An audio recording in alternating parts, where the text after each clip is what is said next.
E aí, pessoal, tranquilo? Vamos aí para a solução da 29? Uma substância pura pode se apresentar em três estados de agregação: sólido, líquido e gasoso.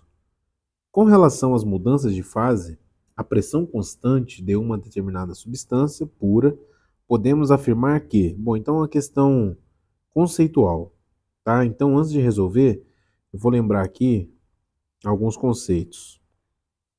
Aqui, ó, calor específico.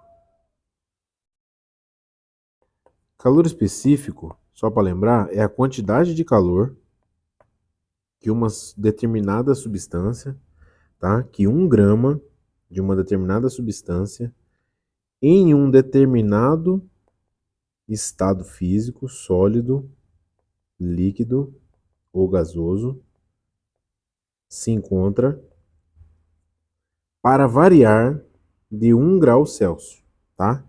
Então, repetindo, quantidade de calor que 1 grama de um determinado material em um determinado estado físico, sólido, líquido ou gasoso, precisa receber ou ceder para variar em 1 grau Celsius a sua temperatura, tá?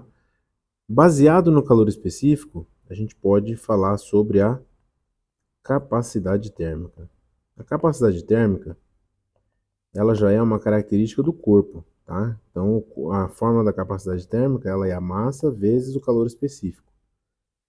Então, eu multiplico o calor específico da substância pela massa do corpo. Então, eu vou ter a quantidade de calor que aquele corpo precisa receber, já considerando o seu estado físico, sólido, líquido ou gasoso, quantidade de calor que aquele corpo precisa receber para variar de 1 grau Celsius. Por exemplo, uma bola de alumínio. Eu vou pegar aqui uma bola de alumínio de meio quilo, de 500 gramas. Eu vou pegar 500 vezes o calor específico do alumínio e eu vou ter a quantidade de calor que esta bola precisa receber para variar em 1 grau Celsius sua temperatura. Beleza? Calor latente. Calor latente é o seguinte: é a quantidade de calor que uma determinada substância, que 1 grama de uma determinada substância precisa receber para variar o seu estado físico. Então, por exemplo, eu posso ter o calor latente de fusão, posso ter o calor latente de liquidificação. Então, para cada mudança de estado físico, eu tenho um determinado calor latente para cada substância, tá? E o que é interessante aqui no calor latente é que quando a substância está recebendo calor, a sua variação de temperatura, tá? Sua variação de temperatura, ela é zero. Ela está variando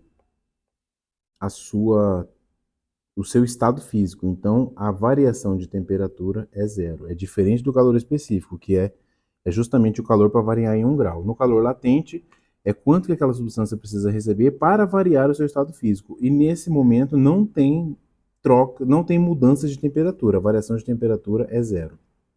Bem, então, recapitulado esses conceitos, vamos lá. Letra A. O calor latente de fusão é trocado quando a substância tem a sua temperatura diminuída durante a transformação de líquido para sólido. Calor latente, temperatura diminuída. Eu acabei de falar que no calor latente a variação de temperatura é zero. Então a A está errada. Letra B. O calor latente de vaporização é trocado quando a substância tem a sua temperatura aumentada. Acabei de falar também. Calor latente, a variação de temperatura é zero, não tem temperatura aumentada, então a B também está errada. Letra C. O calor específico da substância no estado líquido e o calor específico da substância no estado vapor são iguais. Não existe essa dependência. Eu falei aqui, ó, no calor específico, que depende do estado físico da substância. Por exemplo, a água, ela tem um calor específico para o gelo, tem um calor específico para a água líquida e tem um calor específico para o vapor de água. Então, não existe, não tem como afirmar que são iguais. Depende da substância, depende do estado físico para a gente fazer alguma afirmação sobre o calor específico. Letra D. A capacidade térmica da substância no estado sólido e a capacidade térmica da substância no estado líquido são iguais. Mesma coisa. A capacidade térmica depende aqui, ó. A capacidade térmica depende do calor específico.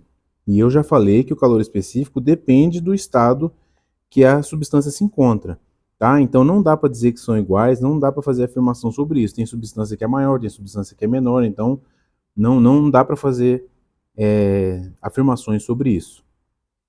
A última, a razão entre o calor trocado e a variação de temperatura durante o aquecimento no estado sólido depende da massa da substância. Com certeza, depende da massa da substância. Então, a resposta aqui, ó, letra E, de Espírito Santo.